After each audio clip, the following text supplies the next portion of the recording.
This is the Ms.FitVegan podcast, episode 341. This is going to be a quick one. I just posted a reel that said, feel the fear and do it anyway. Feel the fear and do it anyway. It's a famous book. I have the book. I've never read it. The cover just told me everything I need to know.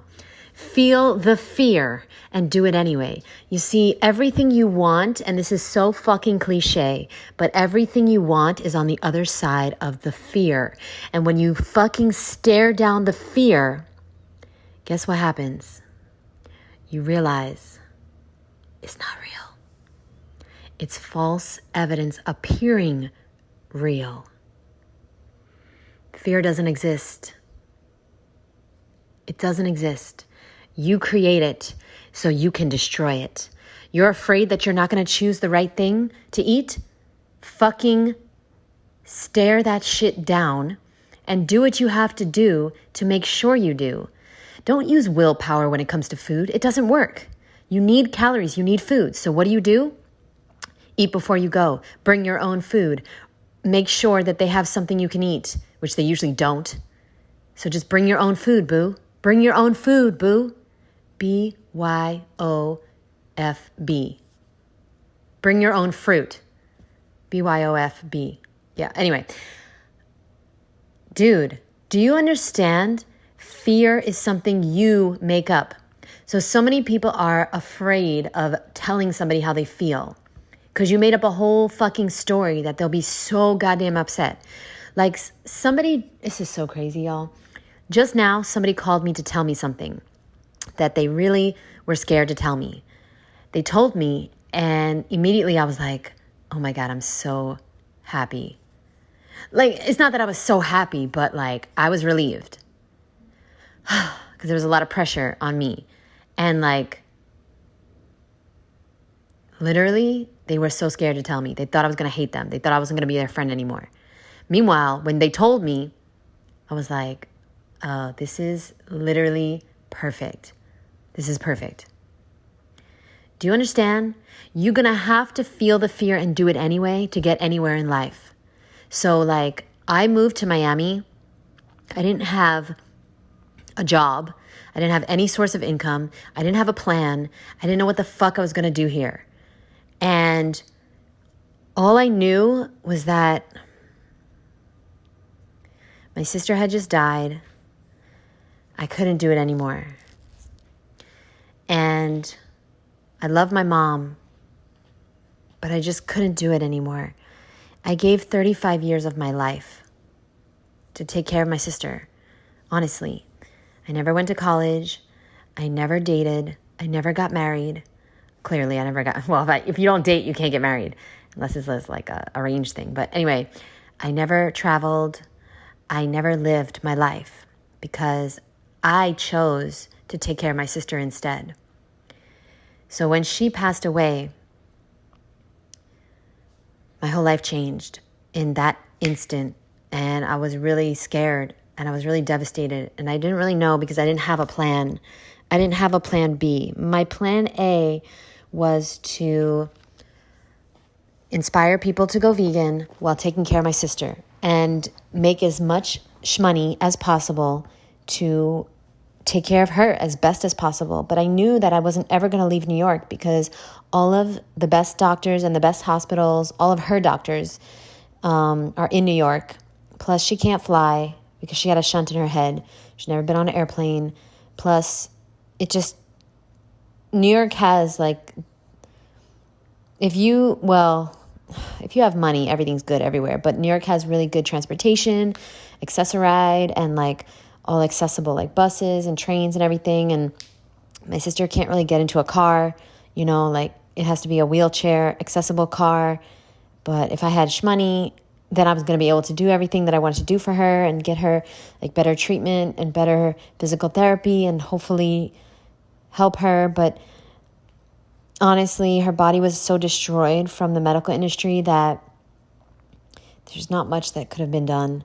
Honestly, she was completely destroyed. And those are the people that I'm supposed to trust with my fucking health. No fucking thank you. Why the fuck do you think I'm a raw vegan?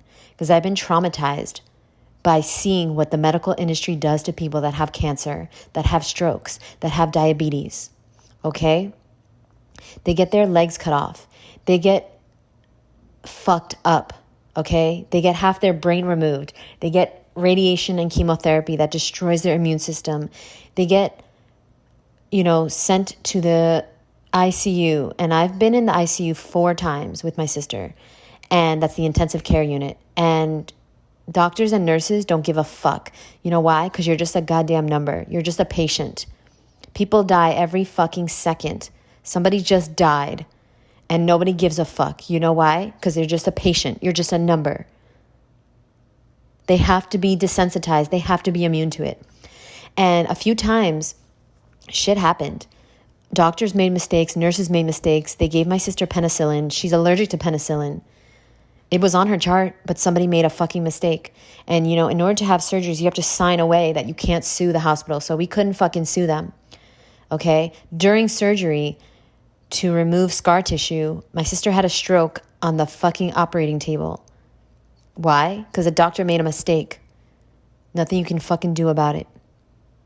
So do me a goddamn favor and take your life and your health seriously.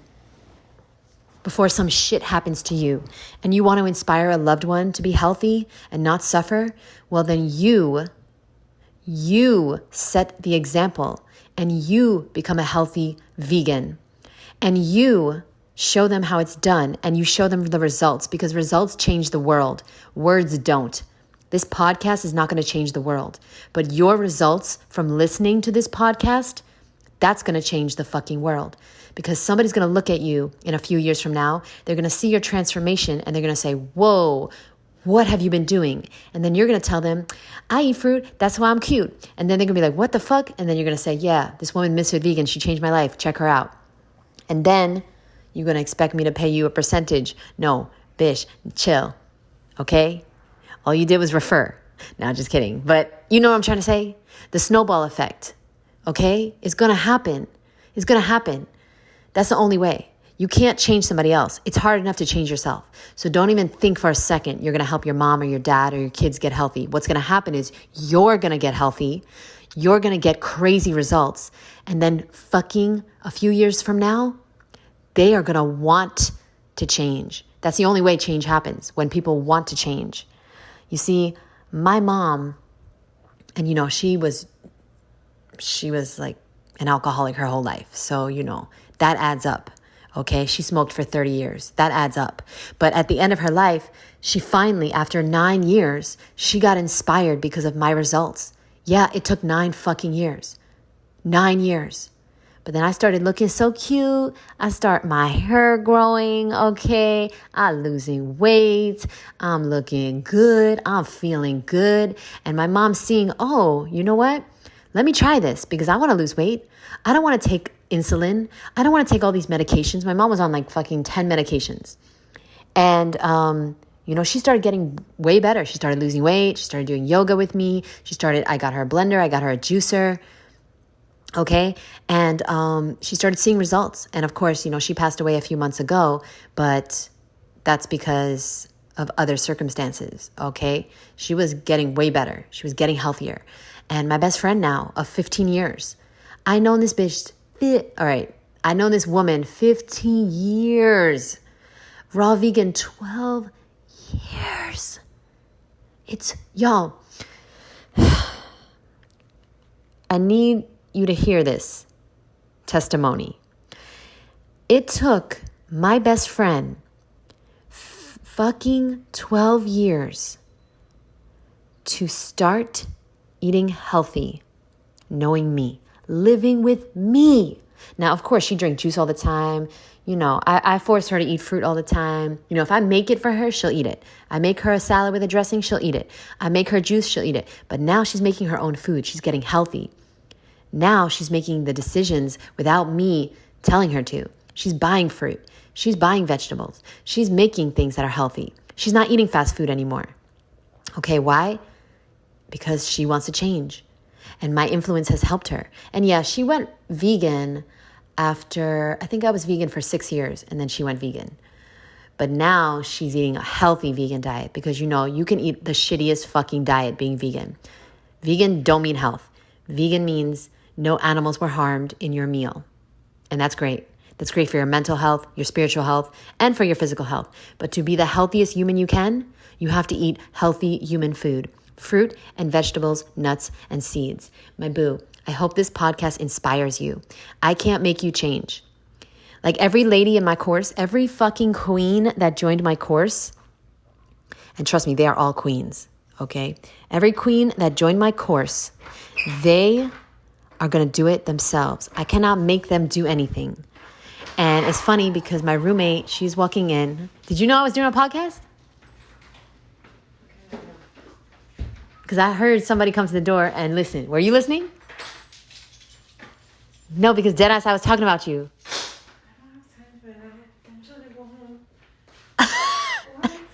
Sorry, I thought you were at the door. I was talking about your ass. How you're a healthy vegan now. So now I can't talk shit about you talking about my best friend, a junk food vegan. Going on Chef AJ talking about junk food vegan. So guys, my new interview with Jillian Berry is the last one where I'm going to call Awa a junk food vegan. Because she not no more. Okay, so I have an opening for a brand new junk food vegan friend if you want to send me your application. Love you guys so much. Thanks for listening. I got to go because my healthy vegan friend is home. And I don't have time for y'all no more. I got to hang out with my new healthy friend. Love you guys. Thanks for being in my life. If you have any suggestions, topics, questions, comments, concerns for this podcast, do me a favor. Keep them to yourself, boo. Love you. Bye.